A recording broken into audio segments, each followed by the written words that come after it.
En este bloque continuaremos describiendo los géneros cinematográficos clasificados por trama que nos faltaron. 18avo, trama de redención. Se trata de ver cómo el protagonista sufre un cambio moral, de malo a bueno. Veamos un clip de la película Schindler's List.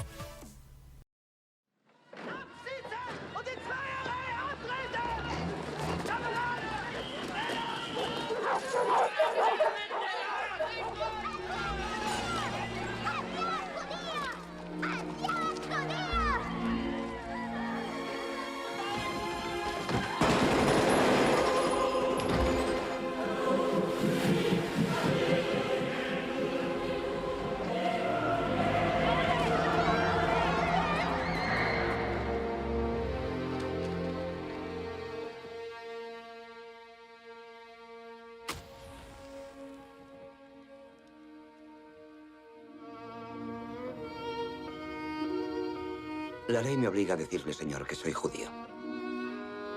Bueno, y yo alemán. Asunto zanjado. ¿Quiere a esta gente? Sí, a esta gente. Mi gente. Quiero a mi gente. ¿Quién es usted, Moisés?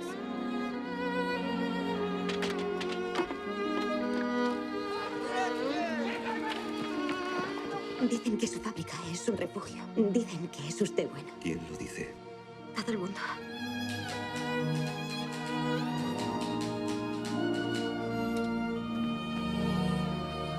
Lo único que tiene que hacer es poner el precio. ¿Cuánto vale una persona para usted? No. ¿Cuánto vale para usted?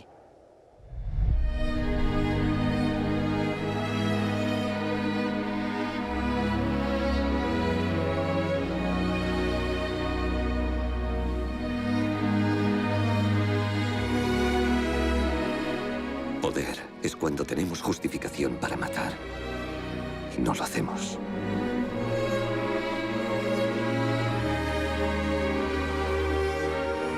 Esta lista es la vida.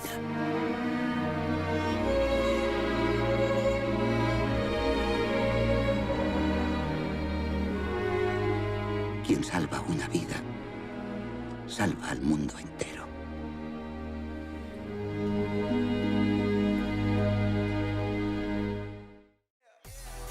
Décimo noveno, trama punitiva. El protagonista transita de lo moral o ético a lo inmoral o antiético y en consecuencia recibe un castigo. Como ejemplo, veamos un clip de Un día de furia.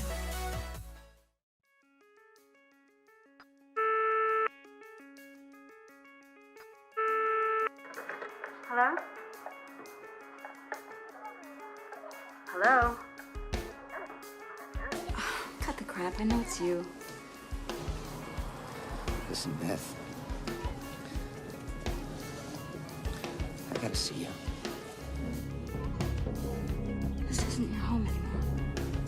How's Adele? I'll call the police if I have to. No.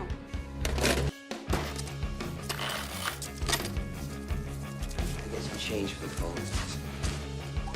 No change. Have to buy something.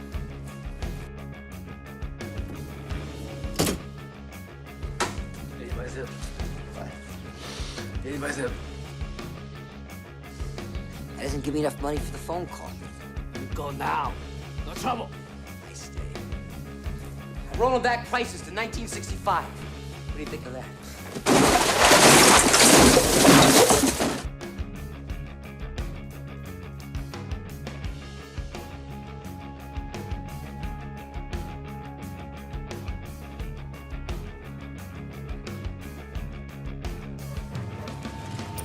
Doing, mister?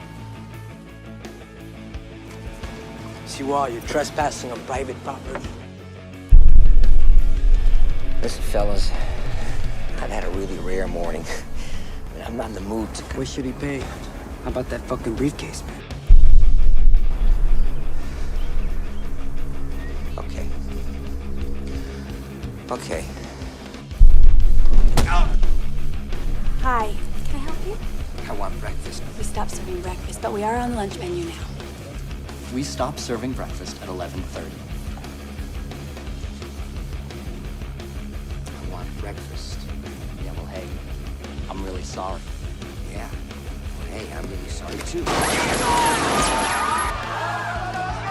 Calm down.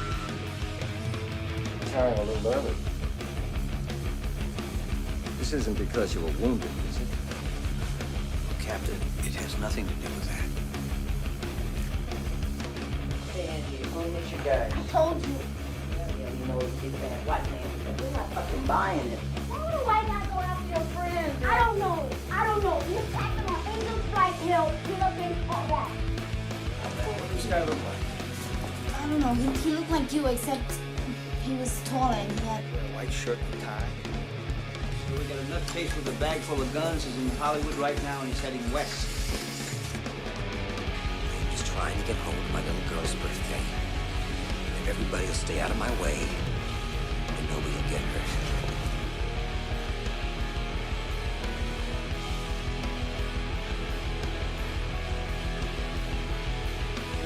I'm not your wife anymore. Sure, did this ring a bell? Till death do us part?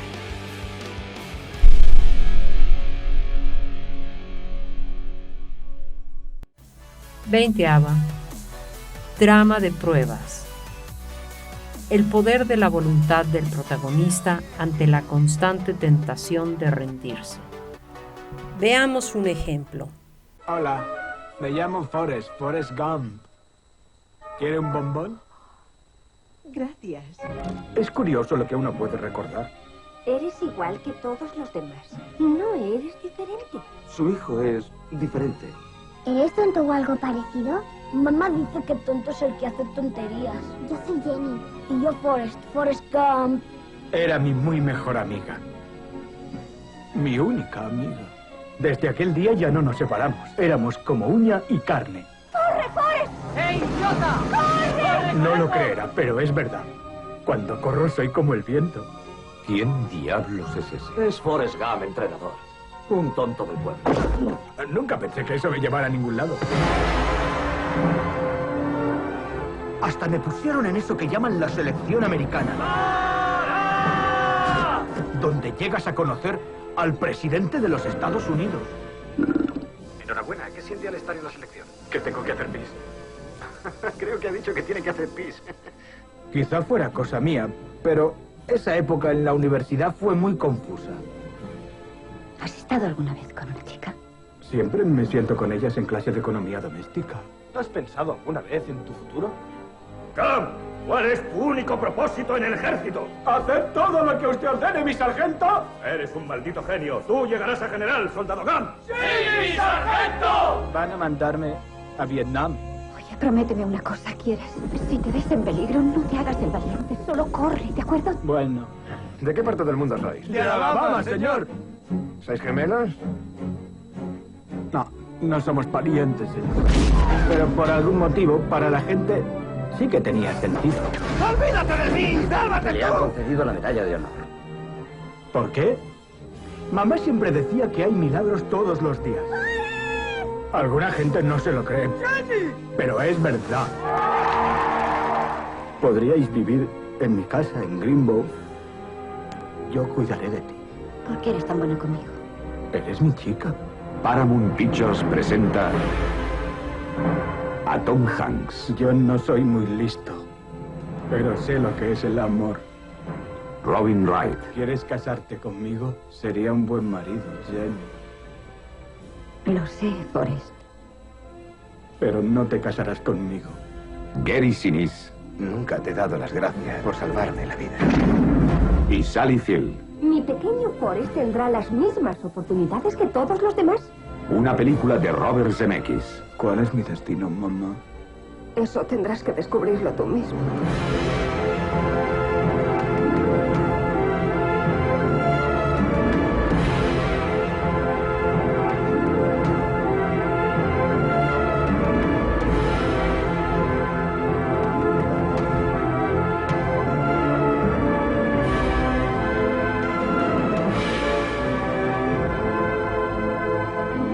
El mundo ya no le parecerá el mismo. Después de verlo a través de los ojos de Forrest Gump. Mamá siempre decía, la vida es como una caja de bombones. Nunca sabes lo que te va a tocar. Género 21. Trama educativa. La trama gira en torno a un cambio profundo en la visión que tiene el protagonista de la vida, de las personas o de sí mismo. De lo negativo, desconfiado, fatalista, sin amor propio, a lo positivo, sabio, confiado, optimista, satisfecho consigo mismo. La película El cartero es un ejemplo. Veamos un clip. Mario era un humilde cartero que llevaba una vida sencilla en una pequeña isla italiana. Durante años estuvo enamorado de Beatrice, pero no supo cómo decírselo. Hasta el día en que Pablo Neruda, el famoso poeta y romántico universal, llegó a la isla. Ahora, este gran hombre está a punto de enseñarle que todo momento tiene su significado.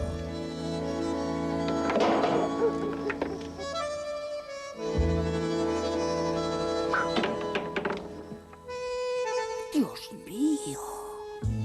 Que toda palabra tiene su lugar. Y que hay un camino hasta el corazón de toda mujer.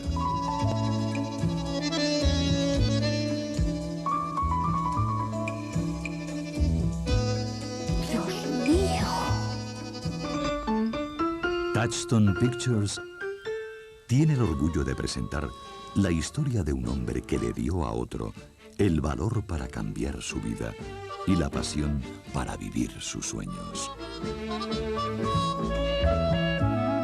La película que le robó el corazón a Italia.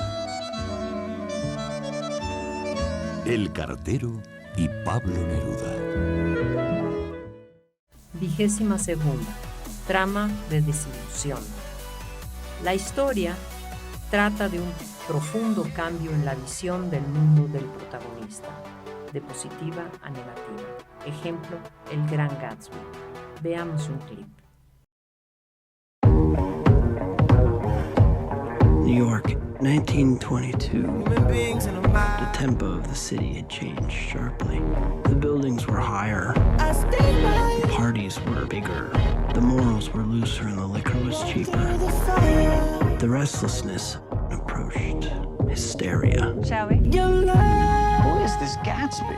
Do you know him? War hero. Mr. Gatsby doesn't exist. Gatsby? What Gatsby? I beg your pardon. Mr. Gatsby would like to speak to you. Alone.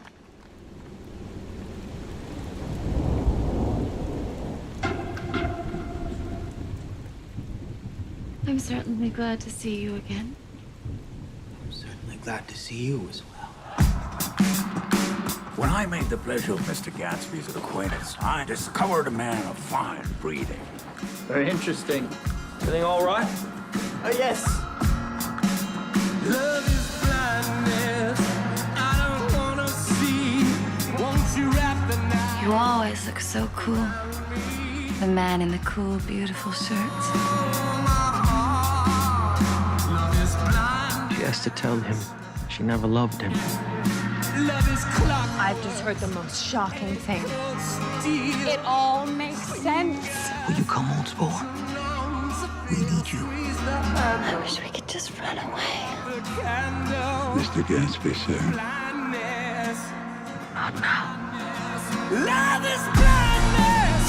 I don't wanna see. Won't you wrap the night around me?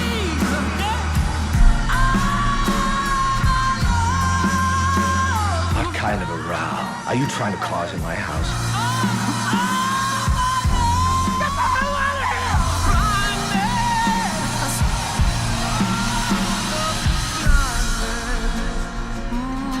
I wish I'd done everything on earth with you. 23.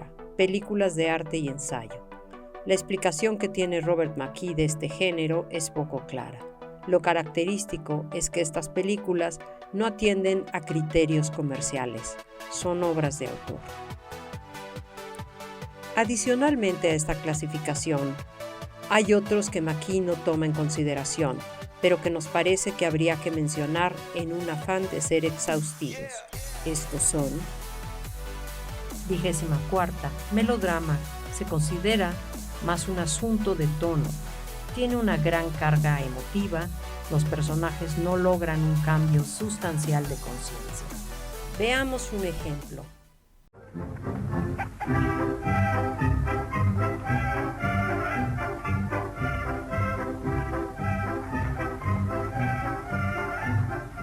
¡Heidi! ¿Qué estás haciendo? Oh, tía Dete, tengo tanto calor. Bueno, pues por lo menos ponte la chaqueta. Date prisa. Muy bien.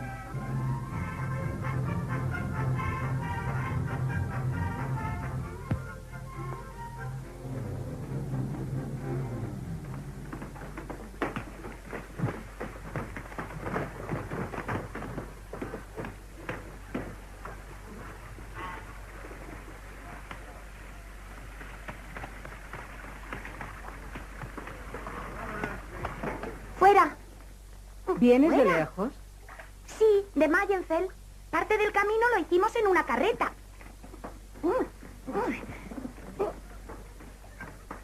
¿Puede usted decirme dónde vive Adolf Kramer? ¿Ha dicho Adolf Kramer? Sí. Usted no es de por aquí, ¿verdad? Sí, ¿por qué? Nadie de por aquí quiere nada con ese viejo bárbaro. Bárbaro, no voy a llevar a su nieta a vivir con él. ¿Sabe usted qué clase de hombre es? Eso no es asunto mío. ¿Cuál es el camino? Al lado de la iglesia, pero no debería tomarlo nunca.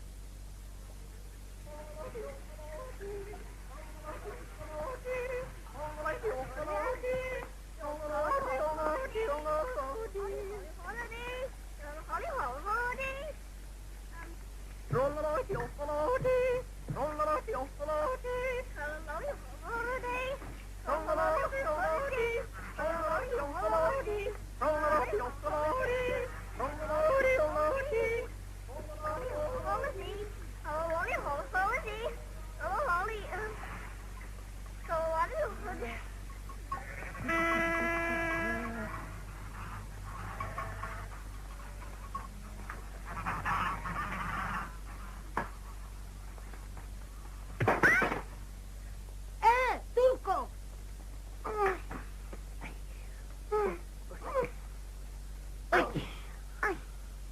Todo el mundo sabe que no se debe dar la espalda al viejo turco. Bueno, el viejo turco no es lo que se dice un caballero. ¿Cómo te llamas? Me llamo Peter, el general de las cabras. ¿Tú quién eres? Me llamo Heidi y voy a vivir con Adolf Kramer, mi abuelo. ¿Vas a vivir con él? ¿No tienes miedo? Porque debería tener miedo de mi abuelo. Ya lo averiguarás cuando se ponga furioso contra ti. Probablemente te cortará la cabeza. Así. No me importa lo que dices. Es mi sobrina y puedo hacer con ella lo que quiera. Vamos, vamos, date prisa.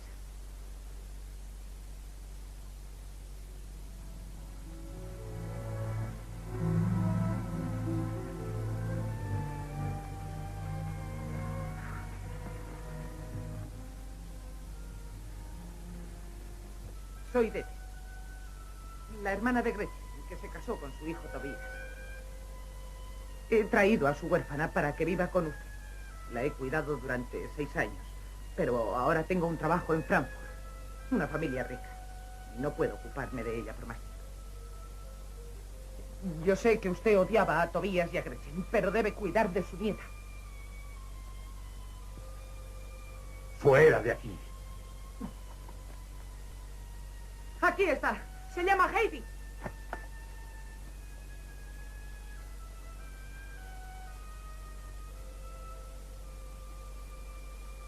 ¿Cómo estás, abuelo? Me alegro mucho de verte.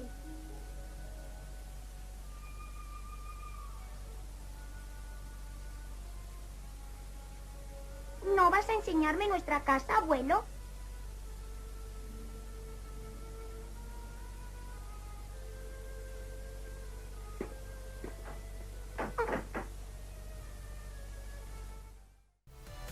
25ª, suspenso. Tiene la intención de provocar tensión en el espectador.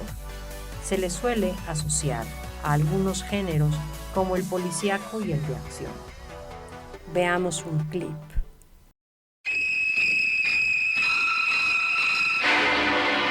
Here we have a quiet little motel, when in fact it has now become known as the scene of the crime. You have a vacancy? Oh, we have 12 vacancies. You know, this is the first place that looks like it's hiding from the world. I think that we're all in our private traps, clamped in them.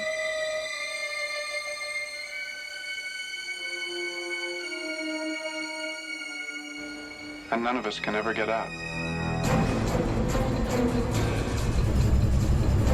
Is anyone at home? Oh, that must be my mother. Is anything wrong?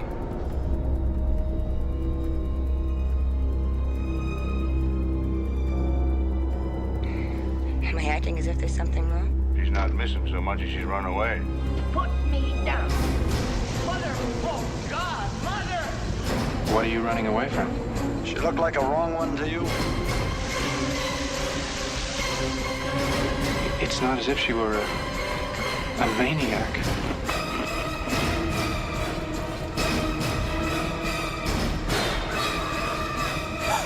She just goes a little mad sometimes.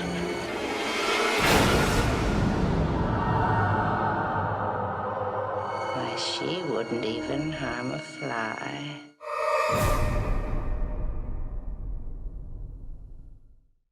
Vigésima sexta, erótico. Como en el caso del melodrama, se asocia más un tono que con un género. Contiene escenas de desnudos, pero la atención está en lo artístico y filosófico, no en lo genital. Veamos un clip como ejemplo. The Lover.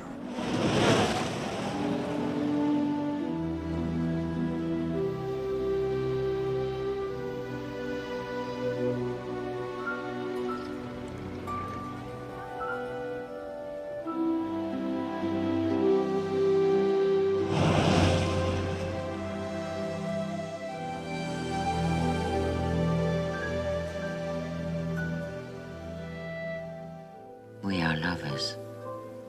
Every day we go back to the bachelor's room. We can't stop loving.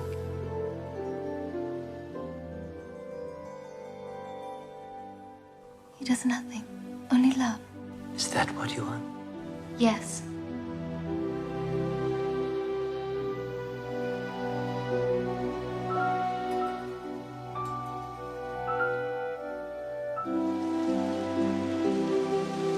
I'm going to die of love for you.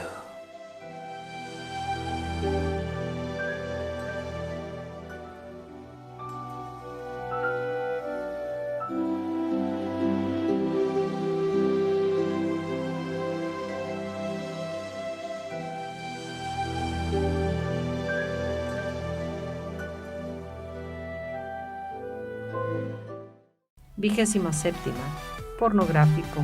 Contiene escenas de desnudos, pero centra su atención en lo genital. Su intención es provocar un estado de exaltación sexual. Alguien ha dicho que la diferencia sustancial entre lo erótico y lo pornográfico es que la pornografía se trata de mostrar lo genital y lo erótico juega con ocultarlo. No obstante todo lo expuesto anteriormente, actualmente los géneros son a menudo mezclados para formar subgéneros y también pueden ser combinados para formar géneros híbridos. Recordemos que los géneros cinematográficos son solo una herramienta para analizar el cine. Otra herramienta para esta apreciación es conocer la obra de los creadores cinematográficos. Entre estos, los fundamentales son los directores, que son quienes principalmente deciden acerca de todo lo artístico de una película. Algunos productores son también, en algunos casos, los que deciden acerca de la parte artística de una película, ya porque tengan relación de trabajo con el director y trabajen como equipo, o porque de plano pasen por encima de las decisiones de un director para decidir la forma final de la película. Recordemos, el cine es sobre todo una fusión entre arte y tecnología. Para poder apreciarlo hay que saber cuál fue su desarrollo en la historia.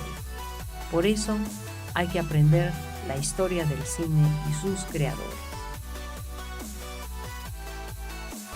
Los pioneros. Como ya mencionamos antes, el cine nació en Francia con los hermanos Lumière. Su invención no hubiese sido posible sin los aparatos inventados previamente en distintos lugares del mundo.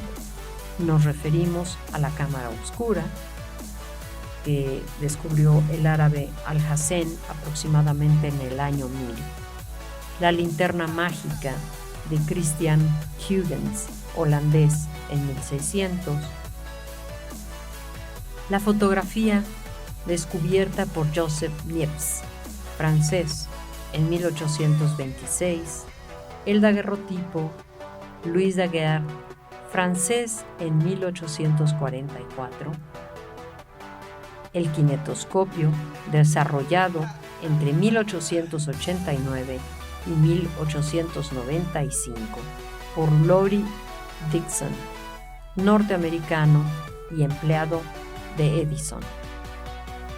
Aunado a estos inventos, también ayudó el descubrimiento de que los seres humanos tenían la capacidad de percibir unas 10 imágenes por segundo y una teoría científica llamada persistencia retiniana. Esta dice que el ojo guarda una imagen en la retina durante una milésima de segundo. Esto tiene como consecuencia que si nos muestran una secuencia ininterrumpida de imágenes, el cerebro humano la interpreta como una imagen continua. Todas estas ideas que fueron surgiendo en distintos puntos del planeta fueron necesarias para poder llegar a la invención del cine. Al principio, el cine fue solamente una curiosidad científica, pero rápidamente se convirtió en un entretenimiento. La primera exhibición de cine se hizo en París, Francia, con un programa de 10 cortos filmados por los Lumière con ayuda de su familia y amigos. Si bien la primera función tuvo solamente 35 espectadores, estos corrieron la voz y pronto cientos de personas acudían a ver el nuevo invento que se consideraba una maravilla. Después de 2 años de éxito, se abrieron 4 salas en París y una más en la ciudad de Lyon, Francia. Como ya dijimos antes, en Estados Unidos existía el kinetoscopio de Edison desde 1889. Pero quien popularizó el cinematógrafo en ese país fue un empleado de los Lumière, Félix Meswich, de la ciudad de Nueva York. Los Lumière propagaron las exhibiciones de cine en ferias a través de toda Europa. También enviaron su invento a lugares tan lejanos de ese continente como la India o China. En una palabra, el cine nació y rápidamente se volvió una atracción internacional. En nuestro país, el cine llegó un año después de la primera proyección hecha en París. La primera exhibición se hizo en el Palacio de Chapultepec a solicitud del presidente Porfirio Díaz en 1896. Los invitados eran funcionarios del Gobierno de México y personas de la familia Díaz. La primera exhibición pública se hizo 8 días después en el sótano de la droguería Plateros, en el centro de la Ciudad de México. Como ya comentábamos antes, el cine se popularizó y de Francia viajó a todos los puntos del planeta. Hoy en día es una industria que es fuente de trabajo, entretenimiento e intercambio cultural entre las naciones. Estas son algunas de las imágenes que fueron vistas por esos primeros espectadores en nuestro país. Veamos un clip de Los Lumière.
Ahora veamos algunos de los exponentes de los inicios de este arte oficio en cada país.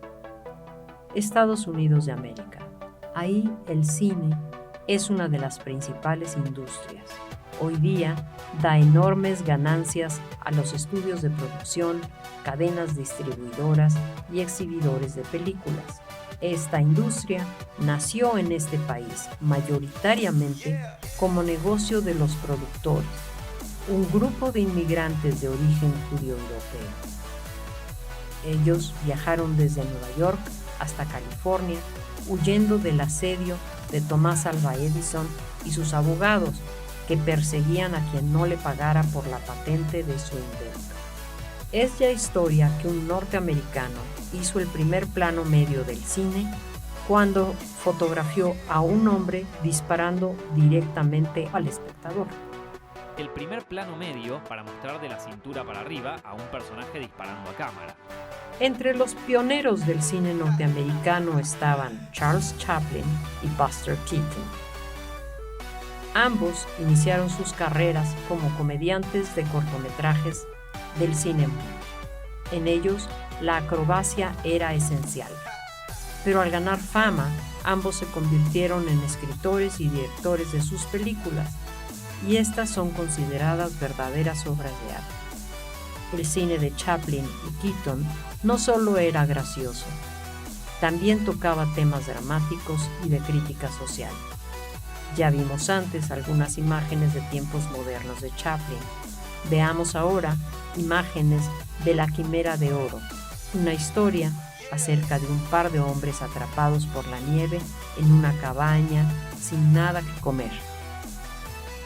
Sin hacerlo explícito, es una crítica a la avaricia representada por la fiebre de oro que se desató en Alaska a finales del siglo XIX. De entre toda su filmografía, Chaplin siempre se refirió a La Quimera del Oro como la película por la que le habría gustado ser recordado, tal y como afirmó durante su vida en varias ocasiones. Y no es difícil suponer el porqué. Una mujer de París, estrenada en 1923, su primera y esperada película para su propia compañía que había fundado en 1919 junto a David Ward Griffith, Douglas Fairbanks y Mary Pickford, la United Artists, fue, para sorpresa de todos, un drama y no una comedia. Un drama no protagonizado por Chaplin, que significó un relativo fracaso de taquilla, a pesar de obtener muy buenas críticas. Para su segunda película en United Artists, Chaplin entendió que debía realizar una obra perfecta, que cumpliera con las expectativas, tanto del público como de la crítica, volviendo a la comedia, aunque siempre como recurso para describir la naturaleza trágica de la vida, tan fundamental en el cine de Chaplin. Y también a caracterizarse de nuevo de Charlotte, su icónico personaje del vagabundo. Chaplin se había retado a sí mismo, inmerso en la absoluta libertad creativa que le proporcionaba su propia compañía, a crear una obra inmortal que reventara la taquilla y que fuera considerada como la obra de un autor único e independiente. Y no cabe duda de que lo consiguió con creces.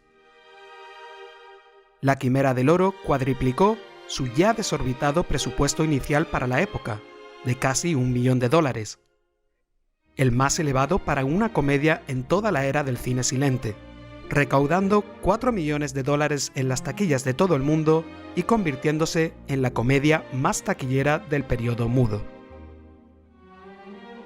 Para la preproducción de La Quimera del Oro, Chaplin se documentó durante varias semanas de todas las fotografías a las que tuvo alcance sobre la llamada fiebre del oro de Klondike, y que tuvo lugar entre 1896 y 1901, para tratar de plasmar lo más fielmente posible en el rodaje aquellas imágenes y localizaciones que tanto le impresionaban. Por primera vez con una historia completa redactada, pero sin un guión concreto, en diciembre de 1923 comenzó el rodaje de las secuencias iniciales de la película, que imitarían las expediciones que aparecían en aquellas fotografías en las que se formaban larguísimas filas de hombres que ascendían desde pueblos recién creados para la ocasión, cuales hormigas entre la nieve, camino de las montañas heladas. Para encarnar a Big Jim McKay, el personaje con el que compartiría prácticamente todas las secuencias cómicas de la película en la cabaña, Chaplin no dudó en reclutar a Max Schwein, uno de los actores secundarios de sus películas con los que más había trabajado desde 1921. Big Jim representaba el típico contrapunto chaplinesco de sus comedias. Un gigante de aspecto temible con quien el pequeño hombrecillo que él encarna debe convivir. El papel del malvado Black Larsen, un fugitivo de la justicia que vive en la cabaña hasta la llegada del vagabundo y de McKay, lo interpretaría Tom Murray, quien ya había trabajado con Chaplin en El Peregrino, de 1923. El papel protagonista femenino, el de la bailarina, fue inicialmente para Lita Grey, una joven menor de edad que ya había aparecido en El Chico, en 1921. Lita Grey interpretó a la joven bailarina durante 6 meses, hasta que quedó embarazada del propio Chaplin, con quien mantenía una relación amorosa en secreto. Chaplin tuvo que parar el rodaje durante 3 meses y casarse precipitadamente con Lita Grey en México, para evitar un escándalo por mantener relaciones sexuales con una menor. Para retomar el papel de la bailarina, Chaplin contrató a otra joven actriz, Georgia Hale, una actriz de Chicago a quien había visto en The Salvation Hunters, una película de Joseph von Sternberg del año 1924. La Quimera del Oro contiene muchas de las secuencias más hilarantes y recordadas de la filmografía de Chaplin. Entre ellas, la secuencia en la que el vagabundo y Big Jim McKay se comen una bota en el Día de Acción de Gracias sin nada más que poder echarse a la boca. Para rodar la secuencia se necesitaron 3 días, 20 pares de botas de regaliz y 63 tomas, ya que el efecto laxante del regaliz tuvo sus efectos tanto en Chaplin como en Swain, y el rodaje se debía interrumpir continuamente por la lógica indisposición de ambos. Otra secuencia memorable es en la que Big Jim McKay, enajenado por el hambre voraz, cree ver a un pollo en lugar del vagabundo. El propio Chaplin se enfundaría en el traje de pollo para dar vida a la alucinación de McKay, con una interpretación magistral de ambos en una secuencia de la que casi es imposible evitar la carcajada. Pero quizá el gag más memorable de La Quimera del Oro es el del baile de los panecillos, un gag situado en la secuencia de la cena de Nochevieja en la cabaña junto a las chicas del pueblo. Durante los pases de la película, muchos espectadores pidieron al proyeccionista que parase la proyección y retrocediera la película para ver de nuevo el gag, incluida en la célebre premiere de la película en Berlín. Posteriormente, Chaplin no dudó en reinterpretar el gag en varias ocasiones cuando le era reclamado entre sus colegas. Sin embargo, la idea del célebre gag no surgió del propio Chaplin, sino de su amigo Roscoe Fatty Arbuckle, quien ya lo había interpretado en el cortometraje 3 pies al gato, en 1917, aunque sin la gracia y dedicación del genial Chaplin. Tal es la adoración que Chaplin sintió toda su vida por la película, que en 1942 reestrenó La Quimera del Oro totalmente sonorizada, con efectos de sonido y una extraordinaria banda sonora compuesta por él mismo. También se encargó de narrar la película en voz en off y la reeditó eliminando los intertítulos originales. La Quimera del Oro es la obra de un genio en pleno apogeo de su creatividad artística y de su personaje, el pequeño vagabundo, Charlotte, la comedia más exitosa del periodo silente y una de las películas más influyentes de la historia del cine. La película estrella de Keaton fue El maquinista de la Generala. Es una comedia de acción que se sitúa en la Guerra Civil norteamericana. Este hombre destaca como gran acróbata para hacer un comentario acerca de la relación entre el hombre y la máquina. Veamos El maquinista de la Generala.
No se puede proseguir la historia del cine sin mencionar a los grandes de la cinematografía francesa. Si bien los iniciadores del cine como espectáculo fueron los hermanos Lumière, el primer cineasta francés que revolucionó el cine fue Georges Méliès. Méliès se metió al negocio del cine después de ver una proyección de los Lumière. Este hombre tenía un teatro donde él mismo hacía los trucos y efectos de ilusión teatral que maravillaban al público asistente. Ya metido en el cine, Méliès empezó a experimentar con la mezcla de imágenes, el montaje, trucos de cámara, donde fotografiaban miniaturas y la mezclaba con imágenes de tamaño natural. Méliès inventó así la sobreimpresión, el fundido a negros, fundido encadenado y los principios de la animación. Esto último por medio de la fotografía cuadro por cuadro.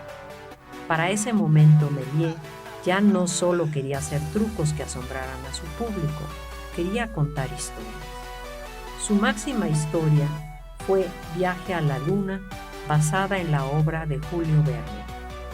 Su manera de incorporar los trucos teatrales a la pantalla cambiaron para siempre la manera como se hacía el cine. Corto Viaje a la Luna de Méliès. Veamos un clip. Viaje a la Luna.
Otro de los pioneros del cine en Francia, y que es imperativo mencionar, fue Adèle Gans.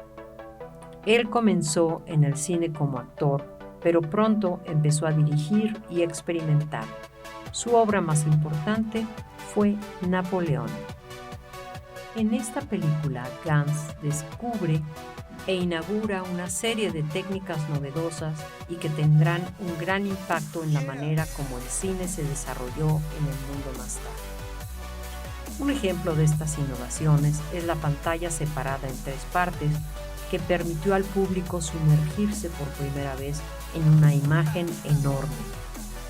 Esta es una innovación que dio origen más tarde al llamado CinemaScope. Como recordarán, ya se mencionó en el capítulo destinado al lenguaje cinematográfico. Otro elemento innovador de Gans es que empezó a mover la cámara como nunca se había visto hasta entonces. Un español llamado Segundo de Chomón desarrolló para Gans cámaras livianas que podían ser atadas a caballos, subidas en columpios o colocadas en proyectiles y ser disparadas como si fueran balas de cañón. Gracias a este hombre le salieron alas a la imagen cinematográfica y la cámara comenzó a desplazarse por los escenarios de las películas que filmó Gans. Veamos un clip de Napoleón. Su obra magna fue Napoleón. Más que un largometraje, Gans diseñó una epopeya sobre los comienzos de Napoleón Bonaparte, en la que aplicó todas las técnicas del cine e inventó algunas nuevas. La más sobresaliente fue la pantalla separada en 3 partes, lo que permitía al público sumergirse en secuencias de carácter monumental. Gans también recurrió al montaje rítmico heredado de Griffith, y con la ayuda del cineasta español Segundo de Chomón, usó cámaras livianas que podían ser atadas a caballos o colocadas en proyectiles disparados al aire. El resultado fueron tomas únicas que hasta entonces jamás se habían visto en la historia. Gans quiso repetir el estilo épico de la Film du Monde, pero sin el mismo éxito. Tampoco pudo terminar las otras 5 películas que completarían la biografía de Napoleón, pero aún así, su obra es recordada. Inglaterra. El inicio del cine en Inglaterra se desarrolla con la llamada Escuela de Brighton, cuyos autores, al igual que Méliès, se dan cuenta de que al unir 2 trozos de distintas escenas se narra mejor un hecho. Esto es, como ya lo hemos mencionado, el principio de la edición. De esta manera se puede dar continuidad al movimiento o cambiar el sentido de lo que se está contando. Se trata de la primera vez que se usan diferentes ángulos de la misma escena para contar lo sucedido. Veamos un ejemplo de la Escuela de Brighton.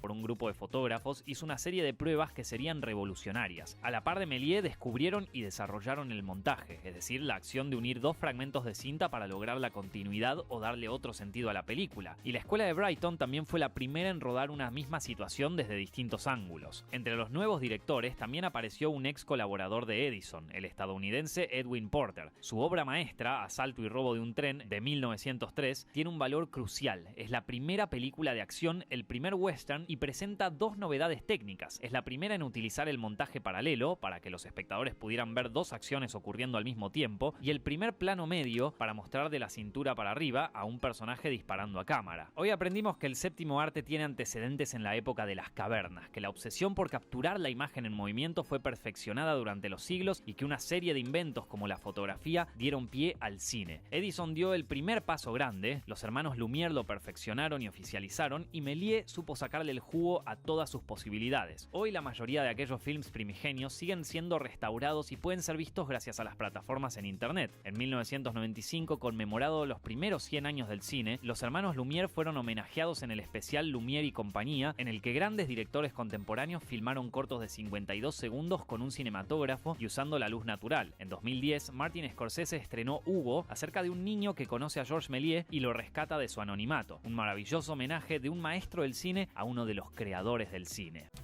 Reunión grupal, donde se disipen dudas y se hable de los géneros que más les interesaron a cada uno.